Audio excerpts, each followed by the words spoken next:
नमस्कार दोस्तों, आप सभी का स्टडी IQ अकेडमी में स्वागत है। आज आपके लिए राजस्थान जीके की चौथे नंबर की क्लास लेकर के आ गया हूं। दोस्तों आज 4 नंबर की क्लास होगी आपके हिस्ट्री ऑफ राजस्थान, राजस्थान के इतिहास की महत्वपूर्ण क्लास है। मित्रों फटाफट से जुड़ जाइएगा। रात के 9 बज चुके हैं और आपकी क्लास शुरू हो चुकी है।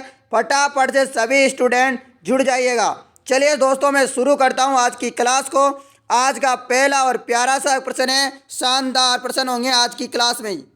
मेवाड़ के किस शासक की मृत्यु होली के पर्व पर हुई थी? बताइएगा किसकी हुई थी होली के दिन मृत्यु? तो सही आंसर है उदय सिंह की। किसकी मित्रों? उदय सिंह की हुई थी। चलिएगा अगला प्रश्न, गोगुंदा में किस शासक की मृत्यु हुई थी? तो गोगुंदा में किस शासक की मृत्यु हुई? तो वो हुई थी उदय सिंह की और होली के दिन। अगला प्रश्न है बढ़िया। 1733 में जीज मोहम्मद शाही पुस्तक जो नक्षत्रों संबंधित ज्ञान से संबंधित है के लेखक कौन है? जीज मोहम्मद शाही पुस्तक नक्षत्रों से संबंधित है, इसके लेखक राइटर कौन है? तो दोस्तों कौन है? जयपुर के सवाई जय सिंह। कौन है मित्रों? जयपुर के सवाई जय सिंह। अगला प्रश्न है आपका, राजा मान सिंह का जन्म हुआ था। राजा मान सिंह का जन्म कहाँ हुआ था? फटाफट से कमेंट करके बताओ। तो मोजम्माबाद, मोजम्माबाद जयपुर में राजा मान सिंह का क्या हुआ था? जन्म हुआ था, पैदा हुए थे। अगला प्रश्न, राजा मान सिंह के आग्रह पर सम्राट अकबर ने किस कुप्रथा का उन्मूलन किया? यानी कि उन्मूलन का मतलब होता है खत्म किया। किसका किया था मित्रों? राइट आंसर है दास प्रथा। 1562 को जो है खत्म किया था दोस्तों। 1562 में दास प्रथा को सम्राट अकबर ने। किसके कहने पर? राजा मान सिंह के कहने पर। राजा मान सिंह को प्रजंद एवं राजा की उपाधि किस मुगल शासक द्वारा दी गई? तो बताइएगा राजा मान सिंह को प्रजंद और राजा की उपाधि किस मुगल शासक ने दी थी? तो ये सभी का राइट आंसर है सम्राट अकबर ने दी थी मित्रों। अगला प्रश्न, राजमंजरी राग चंद्रोदय मान सिंह के किस दरबारी विद्वान द्वारा लिखे गए? रागमंजरी राग चंद्रोदय मान सिंह के कौन से दरबारी विद्वान के द्वारा ये सब लिखे गए? तो ये लिखे गए थे पुंडरीक विट्ठल। किसके द्वारा? पुंडरीक विट्ठल के द्वारा लिखे गए थे मित्रों। अगला और प्यारा सा प्रश्न है, राजा मान सिंह का राज्याभिषेक कब हुआ? कब हुआ था मित्रों? 1579 में राजा मान सिंह का राज्याभिषेक हुआ। अगला प्रश्न है आपका, सम्राट अकबर के दरबार में वह कौन सा कछवा वंशीय शासक था जिसने सर्वाधिक मनसबदारी प्राप्त की? तो अकबर के दरबार में कौन सा था दोस्तों? बताइएगा। तो इसका राइट आंसर क्या हो जाएगा? इसका राइट आंसर है राजा मान सिंह प्रथम। कौन? राजा मान सिंह फर्स्ट। अगला प्रश्न, राजा मान सिंह के पास कुल कितनी मनसबदारी थी? तो राजा मान सिंह के पास कितनी मनसबदारी थी मित्रों? 7000 मनसबदारी थी। याद रखना, वेरी वेरी इंपॉर्टेंट है। 7000 मनसबदारी थी मित्रों राजा मान सिंह के पास। अगला प्रश्न, बिजोलिया शिलालेख 1170 ईस्वी में लेखक का क्या नाम है? तो बिजोलिया का पुराना नाम क्या है मित्रों? बिजोपल्ली। बिजोपल्ली, विजयापल्ली याद रख लेना। तो इसका राइट आंसर क्या हो जाएगा मित्रों? फटाफट बताओ। 61 का राइट आंसर है गुणभद्र। क्या हो जाएगा? बिजोलिया शिलालेख से चौहान राजवंश के बारे में क्या मिलती है? जानकारी मिलती है। और बिजोलिया शिलालेख के लेखक है गुणभद्र। कौन सा भद्र? गुणभद्र। अगला प्रश्न, कुंभलगढ़ प्रशस्ति शिलालेख में किस शासक का वर्णन है? कुंभलगढ़ प्रशस्ति शिलालेख में किस शासक का वर्णन है? तो सभी को पता होगा, जब महाराणा कुंभा ने बनवाया है तो इन्हीं के बारे में होगा ना। तो राणा कुंभा एकदम सही है। अगला प्रश्न, प्यारा सा प्रश्न, कीर्ति स्तंभ प्रशस्ति कब लिखी गई? कीर्ति स्तंभ यानी कि विजय स्तंभ प्रशस्ति बोल दे, कीर्ति स्तंभ बोल दे, विजय स्तंभ बोल दे, तो एक ही आंसर होगा मेरे भाई। फटाफट इसका राइट आंसर है 1460। क्या हो जाएगा? 1460। ठीक है। अगला प्रश्न, महाराजा राय सिंह की बीकानेर प्रशस्ति को उसके किस मंत्री ने बनवाया? तो महाराजा राय सिंह के कौन से मंत्री ने बनवाया था दोस्तों बीकानेर प्रशस्ति को? राइट आंसर है करमचंद बछावत। क्या हो जाएगा? करमचंद बछावत। ठीक है। अगला प्रश्न, बीकानेर प्रशस्ति के रचयिता यानी कि लेखक कौन है? तो वह है जयता। बीकानेर प्रशस्ति के रचयिता जयता है। अगला प्रश्न, मध्यकाल में बादशाहों द्वारा अपने सामंतों, शासकों या प्रजा आदि को भेजा जाने वाला पत्र क्या कहलाता था? बादशाहों द्वारा अपने सामंतों, शासकों और प्रजा के जो है पत्र भेजे जाते थे उसे क्या कहते थे? तो उसे कहते थे फरमान। तो आप पता है आपको क्या पहले क्या कहते थे? उसको फरमान दे के आओ, फरमान। तो ठीक है, याद हो गया ना आपको? याद रखना। शाहजादों या बेगमों द्वारा बादशाहों के अतिरिक्त अन्य को लिखे गए पत्र क्या कहलाते थे?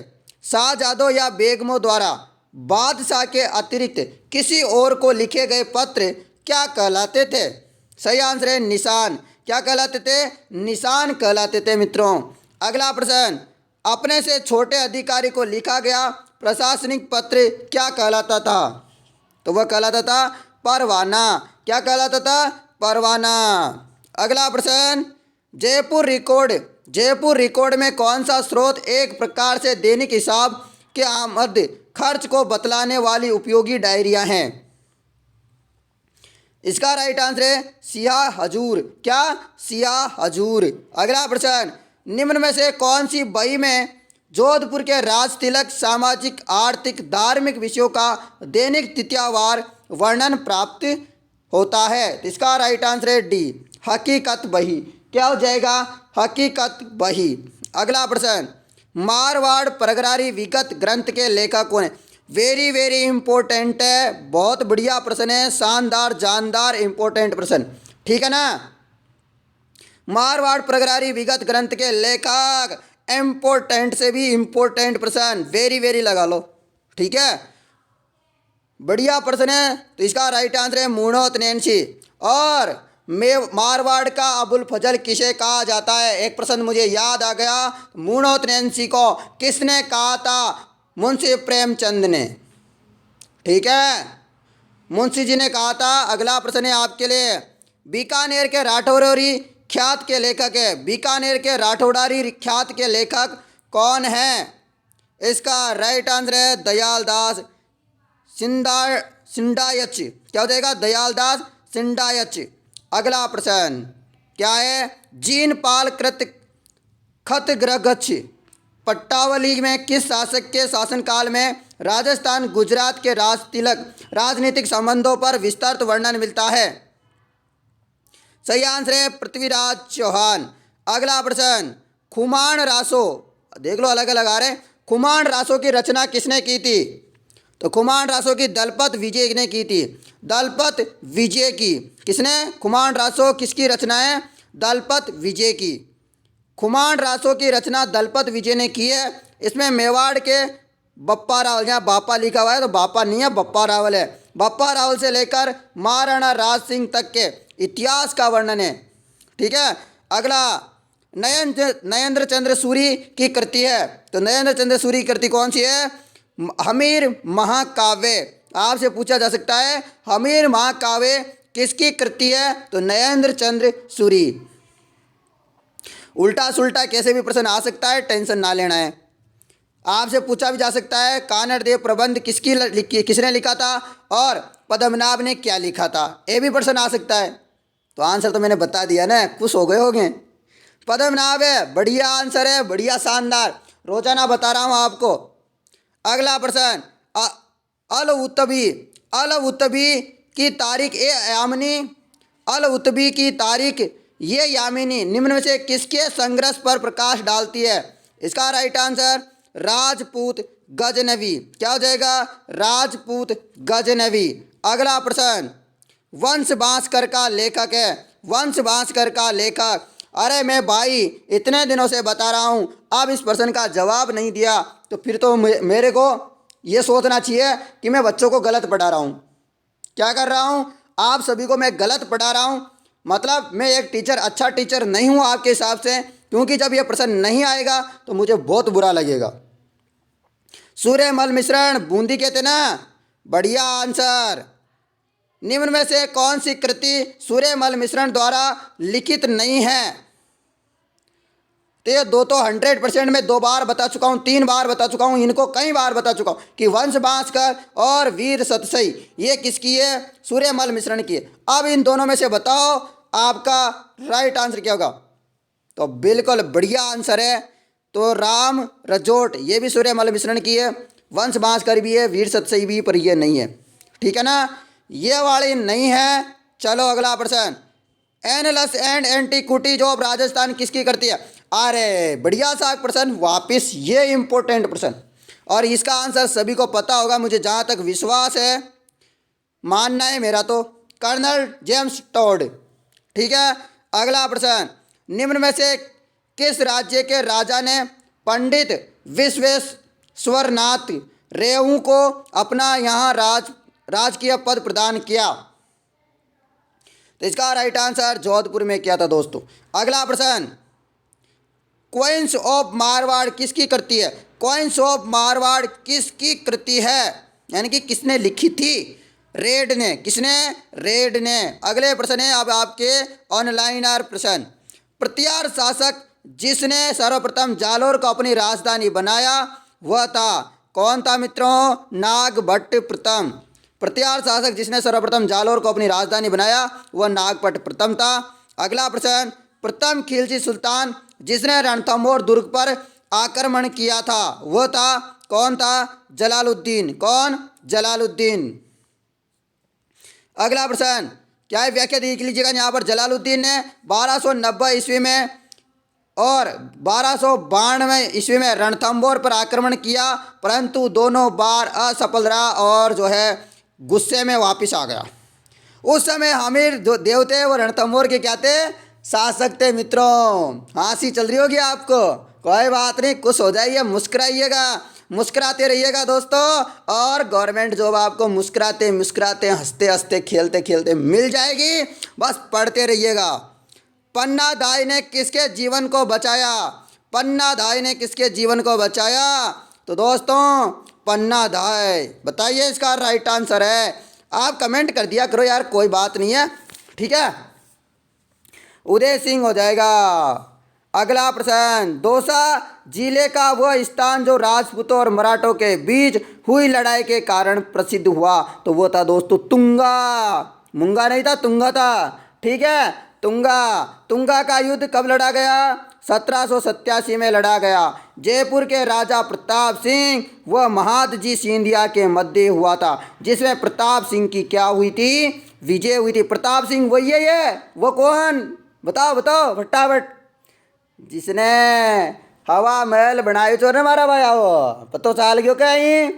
हवा महल बनाए चो ना प्रताप जी ने, प्रताप सिंह।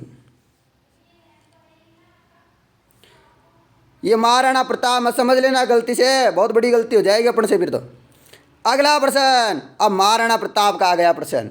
महाराणा प्रताप के समय अकबर के शाहबाज खां को कितनी बार मेवाड़ पर आक्रमण के लिए भेजा? 3 बार भेजा, 3 बार असफल हुआ।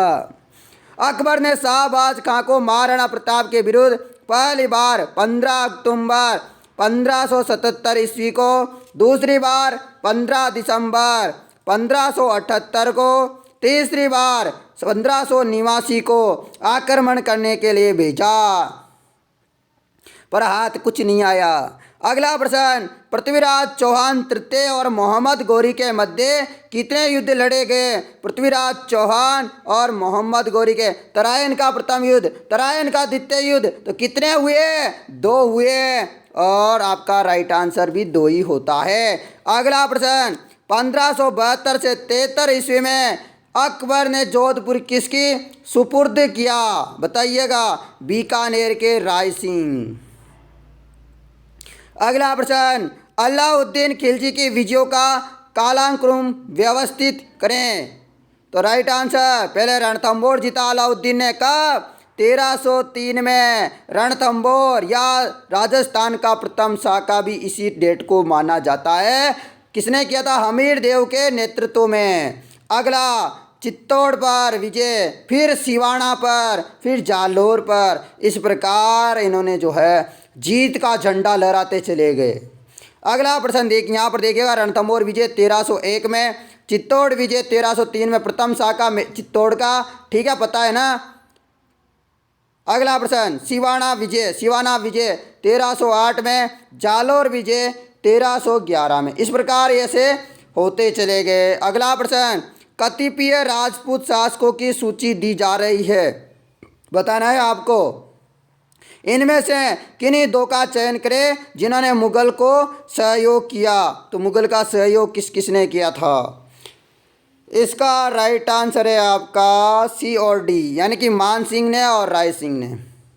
अगला प्रश्न, निम्न पंक्तियों किसके लिए प्रसिद्ध है? चूंडावत मांगी सेनानी, सर काट दे दियो सतरानी। अरे ये बूंदी की रानी थी दोस्तों। कौन थी मित्रों? वह थी दोस्तों सलह कंवर। कौन थी मित्रों? सलह कंवर। याद रख लेना, बढ़िया प्रश्न है, शानदार प्रश्न है। प्रश्न में जान है, जान। निम्न शासकों में से अश्वमेध यज्ञ संपन्न करने वाला शासक था। कौन था मित्रों? जयपुर के सवाई जयसिंह। कौन थे मित्रों? सवाई जयसिंह। इन्होंने अश्वमेध यज्ञ किया था मित्रों। आशा करता हूँ आपको मेरे द्वारा दिए गए आज की महत्वपूर्ण सीरीज पसंद आई होगी। आज का छोटा वीडियो था आपका। कल का जो 5वें नंबर का वीडियो आएगा उसमें केवल आपको वन लाइनर क्वेश्चन मिलेंगे, ठीक है। 60 क्वेश्चन आपको वन लाइनर मिलेंगे। कल आप सभी को आना है। मैं आपको वन लाइनर इसलिए करवा रहा हूँ क्योंकि पिछली परीक्षाओं में पूछे गए प्रश्न हर बार रिपीट होते हैं। मेरे भाई बहन, आपसे निवेदन है रोज़ाना क्लास में आया करो। क्लास में आओगे तो आपको मैं गारंटी देता हूं कि आने वाले जितने भी परीक्षाएं होगी हमारे इस क्लास से आपको हर प्रश्न आपकी परीक्षा में देखने को मिलेगा। मैं प्रूफ के साथ आपको बताऊंगा, ये देखो ये प्रश्न आया है, ठीक है। फिर आप कहना सर हमने नहीं पढ़ा, ठीक है। तो ऐसा नहीं करना है आपको कि मैंने नहीं पढ़ा। सबको पढ़ लो, मात्र आपको 15 मिनट निकाल लें। 15 मिनट कोई माए बाप तो होते नहीं अपने। 15 मिनट निकालो। 15 मिनट कहीं घूमने गए हो बाजार में तो क्या करना, एयरफोन लगाना, ऐसे बैठ जाना दोस्त के साथ, दोस्त को साइड में घूमने देना, ठीक है। तो कैसे न कैसे निकाल लेना यार टाइम। खेत में जाओ, गांव में रहते हो ना, तो खेत में चले जाओ। वहाँ पर जब खेत में जब चिड़िया वगैरह भगाते रहते हो या फिर कुछ करते रहते हो ना, तो उस टाइम पढ़ लिया करो, ठीक है। मैं गाँव का ही हूँ तो मुझे पता है एक्सपीरियंस गाँव का, तो ठीक है ना। तो मैंने भी आपकी तरह बहुत कोशिश करी है और अभी भी मैं कोशिश कर रहा हूँ। लगातार कोशिश करने वालों की कभी हार नहीं होती, ये आपको पता है। आप लगातार मेहनत करते रहेगा। आप जितनी मेहनत करोगे उससे कम थोड़े हम करना पड़ता है मेहनत, और आपको हमारे से ज़्यादा मेहनत करनी पड़ेगी। क्योंकि मैं तो पढ़ा दूंगा, ख़त्म, मेरा पढ़ाने का काम था, पढ़ा दिया। परंतु आपको रिविज़न ये सब कुछ आपको ही करना है, पेपर आपको देना है, तो मेहनत आपको करनी पड़ेगी। धन्यवाद मित्रों। जय हिंद, जय भारत।